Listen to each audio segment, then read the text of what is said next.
le dossier Paris Saint-Germain. Victorieux 1-0 hier au Parc des Princes, mais ça a été tout un match très long à se décider. Très long et un manque d'efficacité énorme du côté du Paris Saint-Germain. On va écouter Luis Enrique interrogé après la rencontre, interrogé sur le manque d'efficacité de son équipe. Un manque d'efficacité. On n'en marque 4 en moyenne. C'est le foot, un merveilleux sport. Hier, il n'y a eu qu'un but. Je trouve injuste de voir des problèmes là où je n'en vois pas.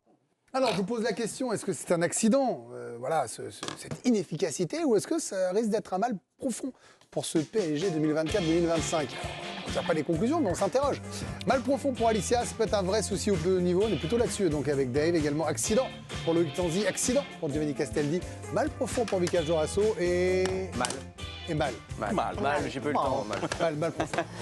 Mal dominant pour vous. Mal accident, ouais. Giovanni Castaldi, bonsoir. Vous étiez au Parc des Princes hier. Oui. Vous étiez au plus près, donc ça m'intéresse d'aller vous voir là-dessus. Je vous ai vu brillant comme d'habitude. Et je ne parle pas du CEBOM, je parle de vos analyses dans le DS. Oh là là, bah dis donc. Le PSG, vous me dites c'est un accident cette maladresse hier. Oui, c'est un accident parce que le début de saison prouve que le Paris Saint-Germain est plutôt prolifique, ils mettent énormément de buts. Le sous-texte de cette question, et je vous vois bien, puisque vous êtes un petit peu pervers et un petit peu fourbe. C'est en perversité. C'est en gros, il n'y a plus Mbappé, donc le mal est profond, etc. J'ai souvenir que... Absolument pas, sinon j'aurais dit est-ce qu'il y a le fantôme d'Mbappé. Non, mais ça, c'est la relance. Non, Ça, c'est la troisième question. On fait les choses dans l'ordre. Voilà. Ce PSG-là a été extrêmement maladroit hier, il n'y a pas de doute là-dessus. Mais ce qui m'intéresse, c'est la capacité qu'ils ont, et sur 45 minutes, parce qu'ils ont raté leur première période, à se créer énormément d'occasions, que je trouve qu'il y a un bon nombre de joueurs qui sont capables de mettre des buts. Et donc, je ne suis pas inquiet plus que ça, et qu'hier, c'est un épiphénomène, et que le début de saison prouve qu'il y a beaucoup de joueurs qui peuvent marquer. Vicage Dorasso, c'est vrai que la première mi-temps était nulle, mais nulle à regarder. Je veux dire, en termes de plaisir pour un téléspectateur. Non mais, moi, je regardais le match, 0,25 expected goals à 0. Alors, expected goals, c'est les buts presque marqués. C'est-à-dire que, à part une super possession de balle de 2,25 de Giron, il n'y avait rien quand même. Et derrière, ils ont réagi. Moi, je m'inquiète de pas Mbappé, donc pas de grands joueurs, pas de talent, pas de joueurs capables. Si, il n'y a plus Messi, il n'y a plus Mbappé, il n'y a plus Neymar. Il y a une Combien ils ont gagné une Ligue des Champions avec eux ? Pardon ? Combien ils ont gagné de Ligue Non, mais c'est aussi faire des différences au milieu de terrain. Parce que le système de Enrique, on a assez compris, quoi. Donc, avec les demi-espaces qui sont occupés, soit par Asensio, soit par Hakimi, pour écarter, puis après trouver des espaces là au milieu. Après. Les autres aussi ont à peu près compris. Quand le niveau va s'élever, ils vont avoir encore plus compris. Et là, il va falloir quelqu'un capable de faire la différence, c'est-à-dire dos au jeu, pas dans des bonnes positions, pas la bonne orientation, pas mis dans les bonnes dispositions, capable de se retourner, de faire la différence, d'aller casser les lignes tout seul. Et ça, on ne l'a pas. À part Ramos Dembélé. peut être ce gars-là ou pas quand il revient ? Moi, j'aime beaucoup Ramos, j'aime beaucoup, même Colomboigny, finalement. Pas mal son entrée, elle est bonne, sa prise de balle sur le but. Mais à part Dembélé qui vient créer des choses, je vois pas trop où va le PSG comme ça. Mais le mal, il existe déjà finalement depuis la saison dernière, je précise, en Ligue des Champions. Vous parliez des premières périodes, Greg. Paris n'a inscrit qu'un seul but lors de ses 8 derniers matchs au Parc des Princes en première période, je précise. C'était le dernier, c'était Mbappé en octobre 2023 face à l'AC Milan. Donc problème sur les premières périodes.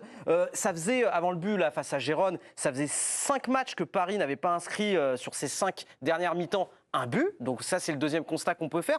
Et sur l'inefficacité, le dernier match qu'avait disputé le PSG, c'était le match contre Dortmund, le match retour. Ils avaient tiré déjà 30 fois. Il y avait Mbappé là. Il y avait Mbappé, ils n'avaient pas marqué. C'est pas la même équipe. Ils n'avaient pas marqué. Oui, mais regardez, hier, on est à peu près au même nombre de tirs. On a exactement le même nombre de tirs cadrés et ils ont trouvé la solution sur un CSC. Donc le mal, il était déjà présent la saison passée. Je suis content que vous ayez fait cette stade de première mi-temps parce que pour tout vous dire, j'ai écrit à Raph hier soir, je vais en reparler ce matin, je lui trouve moi les stades de première mi-temps, je suis sûr de manière empirique comme ça. Et il y a des vrais problèmes de démarrage du côté du PSG. Ce match, il a été scruté partout en Europe et autant vous dire que les Parisiens, ils n'ont pas du tout impressionné nos voisins européens, un peu dans le même esprit que notre ouf en une de l'équipe. La Gazzetta dello Sport en Italie a titré « Quelle chance pour cette victoire parisienne ». Ce qu'on retient partout, c'est cette bourde du gardien argentin Paolo Gazzaniga. Surtout pour les Anglais, une maladresse embarrassante en fin de match, a écrit le Daily Mail dans ses colonnes. Gazzaniga, on rappelle, passé par Southampton, Fulham ou encore Tottenham, donc il était scruté particulièrement particulièrement en Angleterre. Une soirée qui a viré au cauchemar pour le gardien de Gérone, comme expliqué dans ce débrief de CBS Sports. Émotionnellement, ce sont les montagnes russes pour un footballeur. Il y a un moment où vous êtes sur le point de devenir un super-héros, puis vous devenez le vilain ultime. Et on termine par l'Espagne, où forcément le match a été visionné là aussi de près. On le verra dans le conseil de classe, Ousmane Dembélé, il a été découpé par la presse espagnole. Et pour Dani Garrido, journaliste de Cadena Ser, ça finira par coincer pour ce Paris Saint-Germain. En quart ou en demi-finale, j'ai le sentiment qu'il leur manquera un buteur. Je ne pense pas qu'ils seront champions. C'est cool. Bon, après, si c'est quart ou demi, c'est déjà très bien pour les Parisiens. Finalement, c'est le journal madrilène Marca qui se montre le plus encourageant pour ces Parisiens. Le PSG chasse le fantôme de Mbappé. Vous voyez, ils sont pas d'accord avec nous. Il a eu la chance des grands que lui avait échappé par le passé. Le PSG peut se targuer d'avoir tiré 26 fois au but contre Gérone, dont 11 fois au but. C'est le signe que l'équipe génère et marque généralement, malgré les problèmes d'efficacité dont elle a fait preuve en Ligue des Champions. Dave, je vous garde pour la fin. Vous étiez là hier pour l'avant-match. Donc comme ça sera très bien que vous nous parliez après le match. Loïc, vous étiez aussi sur place. Vous me disiez avant l'émission, enfin, ils ont marqué plein de buts. C'est la première fois que ça arrive. Le niveau s'est élevé. 16 en 4 matchs. Oui, mais le niveau s'est élevé. Pardon, j'ai un contre Montpellier, mais... Brest et Lille, deux équipes qui jouent la Ligue des Champions. Ils sont top 2 du championnat actuellement et non. Ouais, mais bon, qui jouent la Ligue des Champions cette année. Et ils en ont mis 6 aux 2-3. Lille, 4 défaites de suite. Brest, Brest 3 défaites en 4 matchs. Gérone aussi, ils avaient perdu des matchs avant. C'est toujours facile. Mais pour moi, j'ai vu un PSG moyen plus hier, mais pas un PSG où c'est catastrophique. Je trouve au contraire qu'il y a une ligne directrice, et je ne suis pas d'accord avec toi, Vikash, sur ça. Il y a une ligne directrice dans ce Paris Saint-Germain qu'on n'a pas vu depuis très longtemps, où chaque joueur sait ce qu'il doit faire. Après, on peut dire. Je crois qu'il ne dit pas qu'il n'y a pas de ligne directrice. Il dit qu'il ne voit pas où va cette ligne. Exactement. C'est pas du tout antinomique. Il dit qu'il ne voit pas où va cette ligne. Que toi, sauf qu'il manque le talent un peu de. C'est très scolaire. C'est très scolaire, très C'est ce que veut Luis Enrique, savoir exactement quel joueur. À un moment, il y a un peu de talent qui fait la différence et qui sort du système. C'est Ousmane Dembélé qui doit le faire hier. Il n'y a que lui. Non, il y a Barcola aussi qui peut le faire. Et il le fait pas mal. Hein. Et il le fait même très bien, moi, je trouve. À part s'il n'y a pas un super arrêt du gardien, il marque un super but, Ousmane Dembélé. C'est lui qui crée toutes les occasions quasiment du. Il doit marquer celle où il part tout seul, pardon. Non, à part le face-à-face. C'est celui-là dont je parle. Il y a le face-à-face. Très bien, ça c'est au moins tiré. Mais le reste, c'est lui qui crée tout autour du jeu du PSG. On lui tombe dessus aujourd'hui, c'est terrible. Dave, on se demandait hier s'il fallait un carton obligatoire, parce qu'on avait vu le Bayern, mais dans cette nouvelle Ligue des Champions, la différence de but, ça va jouer. Bon, finalement, quand je disais à Raymond, vous vous contentez d'un petit but de Raccro à la 90e, bon bah... Vous aviez vu juste non, une fois encore. Non, pas du tout. Mais en vrai, c'est ça. On prend les 3 points du côté du PSG. Hein. Ah bah là, à ce point-là de l'histoire, oui, ils sont bien contents parce que là, ils se compliquaient sérieusement l'affaire. Vu comme derrière, ça va s'enchaîner, parce que leur parcours de Ligue des Champions Arsenal, va monter, exactement.